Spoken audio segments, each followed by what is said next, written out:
Hey everybody, I'm Brittany Lewis, a breaking news reporter here at Forbes. Joining me now is my Forbes colleague, reporter Kyle Mullins. Kyle, thanks for joining me. Always great to be here, Brittany. As you are well aware, your team is estimating the net worths of all the Supreme Court justices. Today, we are going to talk about one of the newer justices, Brett Kavanaugh. But before we get into his net worth, take us back to the beginning a little bit. Was he always well off? So Brett Kavanaugh, son of two lawyers in the D.C. area, he's lived a somewhat privileged life his whole life. His mother was a trailblazing, female lawyer in the Maryland area. Eventually became a circuit court judge in Maryland. He talks about her a lot as his inspiration for going into law. He talks less about his dad, who was the head of a cosmetics industry association, basically a lobbying firm based 3 blocks from the White House. His dad was making millions of dollars, according to public documents. So, yes, he grew up quite comfortably. He went to an elite private school, Georgetown Preparatory School. Other prominent alumni include his fellow Supreme Court Justice Neil Gorsuch, Federal Reserve Chair Jerome Powell, and lots of different congresspeople, ambassadors, all these types of folks. So, yes, he had a comfortable start. He is the son of 2 lawyers. He himself obviously went to practice law. So tell us about his career, because he worked mainly in the public sector, also dabbled in the private sector. Tell us about that. Absolutely. So Kavanaugh started, as a lot of elite law school graduates do, with clerkships. He did 3 clerkships, all with Republican-appointed conservative justices or conservative judges in the DC legal scene. Then he went to work for Ken Starr, who you might recall as the independent, who eventually became the independent prosecutor who was investigating Bill Clinton, started out investigating a land deal that Bill Clinton had done, eventually moved on to the Monica Lewinsky scandal. Kavanaugh was there the whole ride.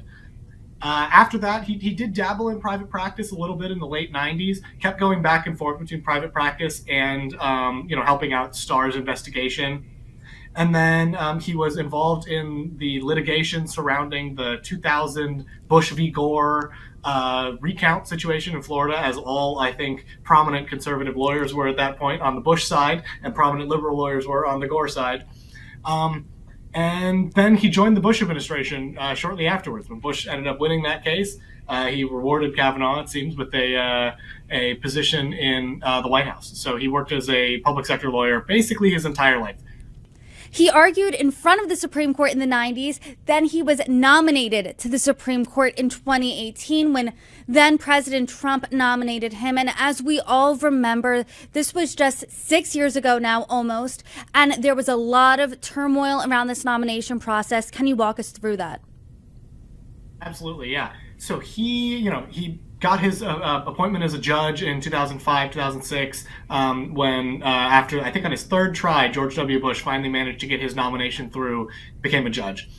Was on the D.C. Circuit Court for a little over a decade, and then President Trump nominated him to be on the Supreme Court.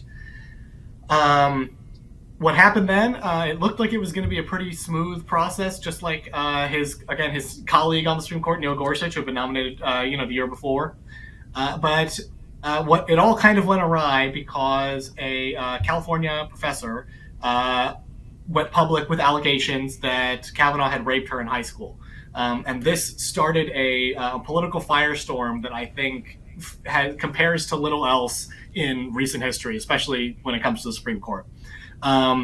There was another round of hearings. There was a lot of back and forth over whether his nomination would actually be able to go through. Christine Blasey Ford, the psychology professor, did end up testifying. There were other accusers, some of which later walked their claims back, some of which have maintained their claims. Christine Blasey Ford testified. Kavanaugh testified again, had another round of hearings. He angrily accused the folks on the committee of the Democrats on the committee of orchestrating a political hit job against his nomination. In the end, he was confirmed at 50-48 by the Senate, which is the narrowest Supreme Court nomination in recent history. That was tight. That was one of, obviously, a political touchstone in the 21st century. I do not want to turn to his finances, though. Reveal them. How much is he worth? We estimate that Brett Kavanaugh is worth about $2 million. And that's not that much compared to the other justices. So break it down for us. What makes up this his fortune? Absolutely. Most of it is his home. He's got a nice home in the Maryland suburbs. It was initially a bit of a stretch when he and his wife bought it right around when he became a judge.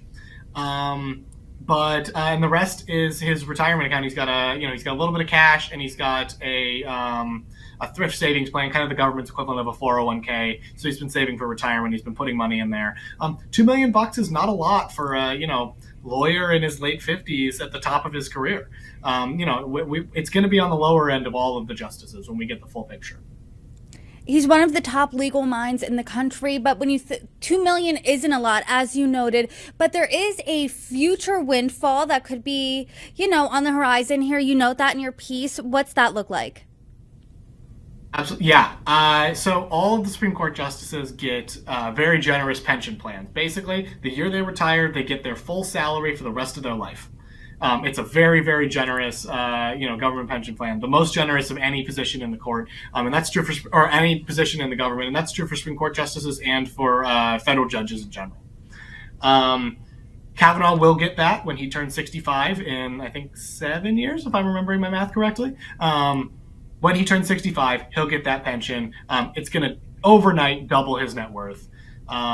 He hasn't taken advantage of a lot of the other, things that some of the other justices tend to do to, make money. He hasn't written any books. He hasn't, he can't go on the speaking circuit, but writing books is really the big one that a lot of justices end up talking about and doing.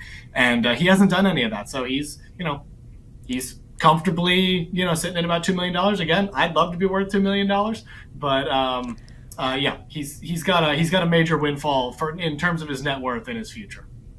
I know that we're sort of poo-pooing $2 million, but that does afford someone a very comfortable lifestyle, and him and his wife do live a comfortable lifestyle. They send their kids to private school, they belong to an elite country club, but they also have carried around some debt previously. Can you talk about that? Yeah, I think that's a really good point, and it's also another reason why his net worth might not be higher.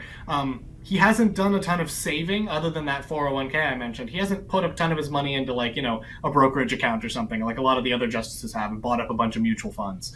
No, he carried tens of thousands of in credit card debt for most of his career as a judge. He did pay it off by the time he got onto the Supreme Court. But that certainly presented he's living large with, if you look at the Maryland, D.C. suburbs are a very wealthy part of the country. You've got a lot of people who make a lot more money than, Justice Kavanaugh does, or at that time Judge Kavanaugh did. And he's, trying to live like the rest of them. I have a feeling that's the result. Sometimes you go into a little bit of debt. He talked about that in his Supreme Court testimony. His house is pretty old, so they had to do a lot of home improvement stuff. He said that they had replaced basically every appliance in the house. So between all of these things, he carried some debt throughout his years, and he still lives a very nice lifestyle. Like you said, sends his kids to private school, members of a very exclusive country club in the area. Absolutely. When you and I talked last about Chief Justice John Roberts' fortune, we talked about how his wife really contributed to that. She had a very lucrative career. What about Brett Kavanaugh's wife? Does she contribute to the fortune at all? She doesn't have too many assets. She has a very small retirement savings account from when she was in the federal government. But other than that, no. She does have a part-time job as the town manager of their suburb in Maryland, and she makes I think $80,000-$90,000 a year from that. So she has a plush part-time job from that front. But other than that, no, she doesn't contribute an enormous amount to the actual net worth calculation. And Kyle, but she is part owner of the house, I should say. She's a part owner of the house. So there's that. Absolutely. And Kyle, we touched on this a little bit, but lay it out for us, paint a picture with the other justices. How does Brett Kavanaugh's net worth stack up? Well, we've only valued three other ones so far. So, I'm not going to spoil any of the ones we have still coming. But I will say Brett Kavanaugh is the least wealthy of the folks we've valued so far. So we've got John Roberts at $25 million, we've got Sonia Sotomayor at $5 million, and we've got Clarence Thomas at $4 million, and then we've got Brett Kavanaugh at $2 million.